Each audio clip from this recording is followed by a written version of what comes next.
بہت سارا وقت ضائع ہوتا ہے، بہت سارا۔ یہ ہمارے ہاں درجنوں ابحاث اور درجنوں بحثیں صرف وہ ہیں جن کا کوئی مقصد نہیں۔ فضول پیسوں میں الجھنا، فضولیات میں وقت ضائع کرنا، فضول سوالات کرنا۔ فضول سوالات بھی دین میں منع۔ آپ قرآن مجید پڑھیے تو رب فرماتا ہے کیا تم بھی میرے نبی سے اسی طرح کے سوال کرنا چاہتے ہو جیسے اس سے پہلے حضرت موسیٰ سے کیے گئے؟ وہی رنگ اختیار کرنا چاہتے ہو؟ ابحاث میں الجھ جانا، اس چوک میں وقت گزارنا۔ آج کل بھلا کون کون کیا کیا کر رہا ہے، اس پر بڑا وقت گزر گیا۔ فلانا فلانی جگہ کیسے پہنچ گیا، فلانے کی فلانی مصروفیت کیسے بنی، فلانے کا فلانے سے تعلق کیسے بنا، زیادہ وقت اسی میں بیت گیا۔ فضول ابحاث، فضول بحثیں، فضول وقت کا ضیاع، اپنے معاملات پہ بالکل توجہ نہ دینا۔ پرنسپل صاحب اے سی والے کمرے میں آرام سکون سے بیٹھے، انہیں پتہ ہی نہیں کہ اٹھ کے باہر جاؤں دیکھوں جا کے میرا عملہ کیا کرتا، انہیں پتہ ہی نہیں۔ پیر صاحب کے لیے چونکہ لنگر ذرا تھوڑا سا، پیر صاحب کو بتایا ہوتا ہے ڈاکٹر نے کہ تو نے یخنی کھانی ہے چھوٹے گوشت، اس کے لیے چونکہ علیحدہ سے پکتا ہے اور گلاس پانی کا سٹیج پہ پہنچتا ہے، 6 بندے رومال لیے کھڑے، اٹھ کے دیکھتے ہی نہیں کہ مرید کو سبق پڑھ رہا ہے کہ نہیں پڑھ رہا۔ طالب علم پہ جا کے توجہ ہی نہیں دیتے کہ اس کے کمرے کا حشر کیا ہے۔ میں ایسے لوگوں کو جانتا ہوں کہ جو اپنے اداروں کا مہینوں وزٹ نہیں کر پاتے، اپنے اداروں کا۔ فیکٹری کے مالک کو پتہ ہی کوئی نہیں کہ کارکن کیا کرتے، یعنی اٹھ کے وہ پسند ہی نہیں کرتا تو کہ وہ اس کے کمرے میں اے سی لگا ہوا ہے، مزدور دھوپ میں کام کرنے۔ ہمارے ڈھیروں کام فقط اس لیے خراب ہوتے ہیں کہ ہم اپنے وقت کو ضائع کرتے ہیں، ہم اپنی ذمہ داریوں کا احساس نہیں کرتے، پوری طرح ہم نے اپنے وقت کو الجھا لیا ہے۔ نبی پاک صلی اللہ علیہ وسلم فرماتے ہیں جنتی بھی ایک بات پہ حسرت کریں گے، حالانکہ وہاں کوئی کمی نہیں، کوئی کمزوری نہیں، پر جنتی بھی حسرت کریں گے، کہیں گے ہائے کاش، حسرت کریں گے۔ یا رسول اللہ کس بات پر؟ تو حضور فرمانے لگے وہ وقت جو دنیا میں ان سے ضائع ہو گیا، خدا کا ذکر نہیں کر سکے، درود نہیں پڑھ سکے، جو وقت ضائع ہو گیا، اس وقت پر جنتی بھی جنت میں جا کے حسرت کرے کہ یار یہ کیوں ضائع کیا۔ دیکھیے دنیا میں نا سب سے بندہ سمجھدار وہ ہے جسے اپنا وقت مینج کرنا۔ ہم کیا کرتے ہیں، ایک چیز کو گلے لگا کے باقی کاموں سے بھی رہ جاتے۔ آج کل مجھے کاروباری ٹینشن ہے لہذا نمازیں بھی گئی، آج کل مجھے کاروباری ٹینشن ہے لہذا ابا جی کی خدمت بھی گئی، آج کل مجھے کاروباری ٹینشن ہے لہذا حقوق العباد بھی گئے، کیونکہ کاروباری ٹینشن ہے تو لہذا کسی سے ہنس کے مسکرا کے بات کرنے والی جو نیکی تھی وہ بھی گئی۔ ایک ٹینشن آئی ہے نا تو ہم نے سارا کچھ اسی کھاتے لگا دیا ہے، وہ تو آتی رہے گی۔ نبی پاک صلی اللہ علیہ وسلم نے 23 سالوں میں انقلاب برپا کیا۔ آپ دیکھ لیں کون سا ایسا موقع ہے جہاں سکون سے کسی نے بیٹھنے دیا؟ کبھی کافر بدر میں آ گئے، کبھی احد میں آ گئے، کہیں خندق میں آ گئے، کہیں خیبر میں آ گئے، وہ معاملہ اپنی جگہ پہ تھا تو یہاں مدینے میں یہودیوں کی سازشیں شروع ہو گئیں۔ وہ اپنے مقام پر ایک معاملہ تھا تو منافقین اندر تھے، وہ الگ سے عبداللہ بن ابی سلول کا گروپ الگ سے سازشیں کرتا تھا۔ اور ان ساری پریشانیوں کے باوجود اور جو نجی اور ذاتی دکھ تھے وہ بھی اپنی جگہ پہ قائم، کبھی حضرت ختیجہ وصال کرنی، کبھی حضور کی بڑی شہزادی کا وصال ہو گیا، حضور بدر کی فتح کر کے آ رہے تھے تو حضرت عثمان غنی نبی پاک کی شہزادی کو دفن کر کے آ رہے تھے، تدفین ہو رہی تھی۔ یہ سارے نظام دکھ بھی ساتھ رہے اور ان سارے کاموں کے باوجود رسول پاک تہجد بھی وقت پہ پڑھتے رہے، صحابہ کو قرآن بھی وقت پہ سکھاتے رہے، رسول پاک صلی اللہ تعالی علیہ وآلہ وسلم لوگوں سے مسکرا کے بھی وقت پہ ملتے رہے، حسنین کو کندھوں پہ بٹھا کے وہ والا معاملہ بھی وقت پہ کرتے رہے۔ سارے کام ساتھ ساتھ ہوتے، ہم نے ایک تو چیز کو بگو دی، یہ نہیں صحیح ہو رہا لہذا سارا کچھ ہی خراب۔ ہمارا وقت ضائع ہو رہا بھائی، اور تیزی سے ضائع ہو رہا۔ ہم بڑے قیمتی ہیں، اپنے آپ کو قیمتی سمجھے۔ آپ دیکھیں نا ہمارے صوفیاء کہتے ہیں کہ وہ بار کچھ پہچاننا، اللہ کی معرفت حاصل کرنا، آگے بڑھنا، یہ تو دور کی باتیں۔ سب سے پہلا کام یہ ہے کہ من عرف نفسہ، اپنے آپ کو تو پہچان۔ یہ جو ہمارا طبقہ نوجوانوں کا ہے اور ہمارے وہ لوگ جو ابھی اپنی عادات کو پکا رہے ہیں، وہ اپنے معاملات کو تھوڑا سا مینج کر کے چلیے۔ اگر آپ سارا دن فارغ رہیں گے تو کچھ نفس کی لذات بڑھ جائے گی، چیزوں کو مینج نہیں کریں گے تو جو لوگ گھر میں سارا دن لیٹے رہتے ہیں ان کی فرمائشیں بھی بڑھ جاتی. کبھی ان کا صبح کے ناشتے میں پائے کھانے کو دل کر آتا، دوپہر میں کچھ فارغ ہیں تو وہ کہتے ہیں پکوڑے نکل آئیں تو تب بھی ذرا اچھا ہی رہے گا. پھر وہ تھوڑی دیر کے بعد یہ بھی فرمائش کرتے ہیں کہ شام کا وقت ہے تو چلو میٹھے میں بھی کوئی 2-1 ڈشیں بن جائیں تو اچھا ہوتا تھا. تو یہ مصروفیت پھر انہیں نا اگلے کچھ مہینوں میں ڈاکٹر کے پاس لے جاتی. یہ والی مصروفیات چونکہ آپ نے چیزوں کو مینج نہیں کیا، وقت کا تعین نہیں کیا. جو لوگ پابندی سے فجر کی نماز پڑھنے کے عادی ہو، پابندی سے وہ ذہن بنا لیں کہ آپ 2-3 دن اگر آپ نے پابندی سے الارم لگایا نا کہ مجھے 3:45 اٹھنا ہے، تو میرا خیال ہے کہ 3 یا 4 دن الارم بجے گا، 5ویں دن آپ خود بخود جاگ گئے. اور فجر کے بعد جب آپ واک کر کے لوٹیں اور پھر آپ کا خیال ہو کہ میں نے کچھ تلاوت بھی کری، آپ کا تعین ہو وقت کا، اور یہ رواج آپ کی وجہ سے بچوں میں منتقل ہوگا، آپ کی وجہ سے. ہمارے استاد فرمایا کرتے تھے میرے پاس چلے تو میں طالب علموں کو ہفتے میں ایک چھٹی نہ دوں. ہم لوگ ذرا تھوڑے سے پریشان ہوتے ہیں کہ بھئی استاد جی مطلب کہتے ہیں کہ ہفتے بعد بھی چھٹی نہ ہو، حالانکہ چھٹی تو ہونی چاہیے. وہ کیا فرماتے تھے؟ وہ کہتے تھے جس دن چھٹی ہوتی ہے شیڈول خراب ہو جاتا ہے، بچوں کا اگلے دن بھی مدرسے آنے کو دل نہیں کرتا. اور یہ بات ہم نے بعد میں دیکھی، اس کا تجربہ کیا کہ روٹین میں جو نظام چل رہا ہوتا ہے اس میں جب ایک دن کی بھی آپ بریک لگاتے ہیں تو اس سے اگلے دن کا ماحول خراب ہوتا ہے. دیکھیں کچھ لوگوں کے پاس دولت ہوتی ہے، کچھ کے پاس نہیں ہوتی. کچھ کے پاس اللہ تبارک و تعالیٰ کی دی ہوئی وسعت ہوتی ہے، کچھ کے پاس نہیں ہوتی. وقت ایک ایسی نعمت ہے جو اللہ نے سب کو عطا کی ہے. اگر اس کو ہمیں مینج کرنا آ جائے، طے کرنا آ جائے. ہم نے ایسے لوگوں کو دیکھا جنہوں نے بڑے بڑے کارنامے سر انجام دیے. حضرت عمر بن عبدالعزیز رحمۃ اللہ نے کی عمر 39 سال ہوئی ہے، پوری 40 سال نہیں. ہمارے ہاں 39 سال کا ابھی نوجوان ہوتا ہے.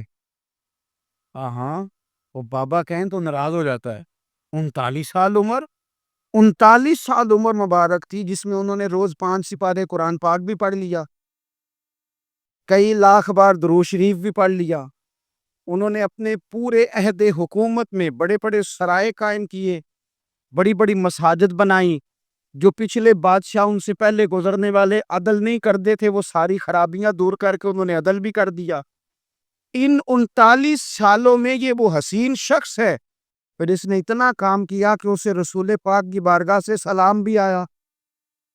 اتنے بڑے کام کر کے وہ 39 سالوں میں اللہ کے حضور بھی حاضر ہو گئے.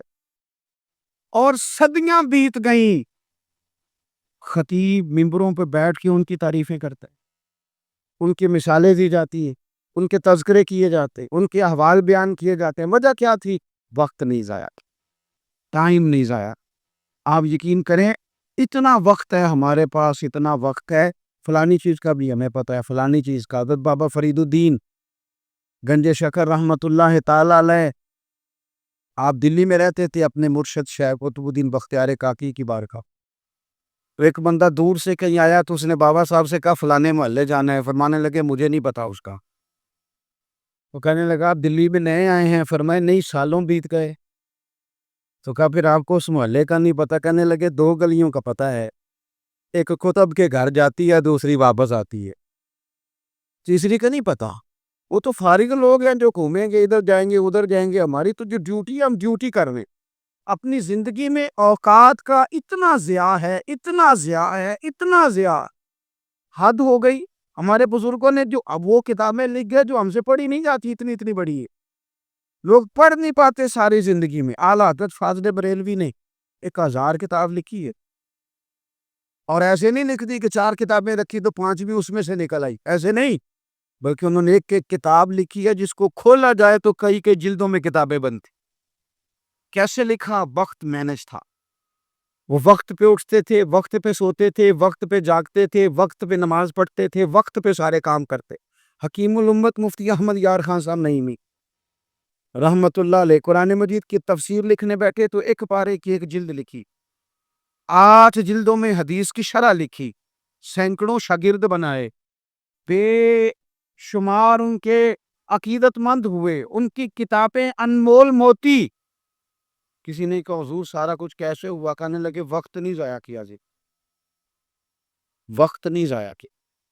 مفتی صاحب نا جب جمعے کا خطبہ دینے کے لیے ممبر پہ بیٹھتے تھے اور پہلی بات کرتے تھے نا الحمدللہ، تو لوگ گھڑی ٹھیک کرتے تھے، کہتے تھے لو بھی 1 بج گیا، مفتی صاحب بیٹھ گئے۔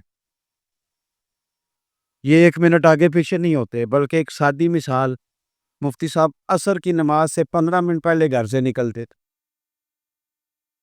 تو آپ گزرتے تھے نا جہاں سے، تو ایک حویلی تھی، ایک ذمہ دار تھا، وہ اس نے بھینسیں رکھی ہوئی تھی، تو عصر سے پہلے تھوڑا سا بھینسوں والے لوگ دودھ دھونا شروع کرتے ہیں۔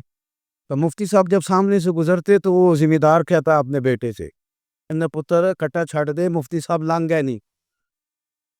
وہ کہتے ابا جی اجے تو دن کھلوتا ہے، کہتے دن نو چھڑ استاد لانگ گئے نہیں، وہ وقت پہ جاتے ہیں، لہذا وقت ہو گیا، تو اس طرح کر، تو شروع کر دودھ دھونا۔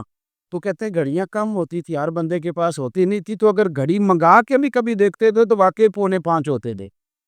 اپنے معاملات کو لوگوں نے جب طے کر لیا، جب ان کا ارادہ بن گیا، جب وہ کام کرنے والے لوگ تھے، آپ یقین کریں کئی لوگوں کو اپنے بارے میں اتنی معلومات نہیں ہوتی جتنا ان کے پڑوسیوں کو ان کے بارے میں پتا ہوتا، اتنی معلومات نہیں ہوتی جیسے ویسے لوگوں کو خبر ہوتی ہے کہ فلانا، اور کسی دانشور نے بڑی عمدہ بات کی تھی، اس نے کہا تھا ہمیں پڑوسی کے بچوں کی غلط حرکتوں کا پتہ ہوتا ہے اور اس کی غربتوں کا پتہ نہیں ہوتا۔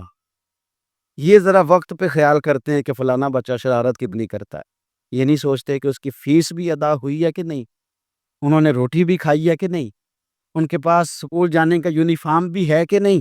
اپنے وقت کو ہمیشہ اچھے انداز میں، حضرت معاویہ بن خدیج رضی اللہ تعالیٰ عنہ ایک صحابی ہیں، وہ کہتے ہیں اسکندریہ کی فتح کے لیے ہم لوگ گئے، فتح ہو گئی، واپس آئے تو دوپہر کا وقت تھا، سخت گرمیوں میں اکثر لوگ دوپہر کو بھی آرام کرتے، جب دھوپ کڑاکے کی ہو تو لوگ باہر نہیں نکلتے، فرماتے سب لوگ مدینہ شریف میں آرام کر رہے تھے اور گلیوں میں کوئی شخص بھی دکھائی نہیں دے رہا تھا، میں سمجھ گیا سب لوگ محو آرام ہیں۔ حضرت عمر فاروق رضی اللہ تعالیٰ عنہ کو میں نے اطلاع دینی تھی کہ فتح ہو گئی، آپ فرماتے ہیں میں بھی جا کے کسی کونے میں بیٹھ گیا، عصر یا مغرب کا وقت ہوا تو حضرت عمر سے ملاقات ہوئی، تو میں نے سلام کے بعد عرض کی حضور مبارک ہو، اللہ نے کامیابی دے گی، اسکندریہ کی فتح ہو گئی۔ تو حضرت عمر کہنے لگے یا اللہ تیرا شکر ہے، پھر فرمانے لگے یار میں تو تیرے انتظار میں تھا اور خیال تھا تو ظہر کے قریب آ جائے گا، عرض کی حضور میں آ گیا تھا، ذرا بات کو سننا، میں آ گیا تھا پر سب لوگ سو رہے تھے، آپ کے آرام میں خلل ڈالنا مناسب نہیں سمجھا، لہذا میں رک کے آ کے عصر یا مغرب میں بتاؤں گا۔ تو حضرت عمر کہنے لگے یہ تم نے کیا کیا؟ سویا کرتا تھا میں، پر خلیفہ بننے سے پہلے سویا کرتا تھا، اب اتنا وقت کہاں ہے، تو ذمہ داری ہے، ذمہ داری سب سیاں رل پانی نو چلیاں، کوئی مڑ سی پار کے، تو جنہاں نے پار کے سر تے چایا وہ قدم رکھن ڈر ڈر کے، اب تو احساس ہونے نہیں دے، پر ذمہ داری ہے نا، جنہاں نے پار کے سر تے چایا ہے وہ قدم رکھن پر ڈر ڈر کے، احساس کہاں سونے دیتا ہے۔ آپ فرمانے لگے تو دن کی بات کرتا ہے، میں تو رات کو تھوڑا سوتا ہوں۔ حضور کیوں؟ فرمانے لگے دن مخلوق کی خدمت میں رہتا ہوں اور رات اپنے رب کی عبادت میں رہتا ہوں۔ وقت کہاں ہے بھائی اتنا؟ مجھے بھی میرے کچھ دوست کہتے ہیں آج کل بور بڑے ہوتے ہیں، تو میں اکثر کہتا ہوں ہوتے ہوں گے بور، پر ہمارے پاس تو بور ہونے کا وقت ہی نہیں بچا، ابھی ٹائم ملے تو شاید بور ہوں، پر اتنا وقت کہاں سے لائے بھائی، بور بھی ہونا ہے، تھوڑا وقت نکلے تو ہونا، ٹائم ہی کوئی نہیں، چاروں ناچار بھی لگے رہتے، اپنی ڈیوٹی کرتے رہتے، بور تب ہوں گے جب فارغ بیٹھے، زندگی کو فارغ نہ بتائیں اپنے وقت، او جی میں ذرا فارغ تھا تو یہاں آ کے بیٹھ گیا، میں ذرا فارغ تھا تو موبائل پہ لگ گیا، میں ذرا فارغ تھا تو فلانی بحث میں لگ گیا، میں ذرا فارغ تھا تو میں چائے پینے چلا گیا، میں ذرا فارغ ہوں تو آؤ 2 گھنٹے طے کر کے نا، 2 گھنٹے جانے 2 گھنٹے آنے، کرنا کیا ہے روٹی کھانے جاؤ۔ واہ بے واہ، اتنی فرصت کہاں سے آئی؟ حضرت عبداللہ ابن عمر حدیث کے راوی ہیں، میرے نبی پاک علیہ الصلاۃ والسلام ارشاد فرماتے ہیں جب سورج طلوع ہوتا ہے، ہر روز جب سورج طلوع ہوتا ہے تو دن اعلان کرتا ہے، اس دن منادی ہوتی ہے، وہ دن اعلان کرتا ہے اور کہتا ہے لوگو آج اگر کوئی کام کرنا ہے تو کر لو، میں آج آیا ہوں، آج کے بعد دوبارہ نہیں ہو، آج یہ جو دن ہے نا، یہ آج کے بعد دوبارہ یہ نہیں آئے گا میرے عزیز. آج جس کی تلاوت رہ گئی وہ رہ گئی.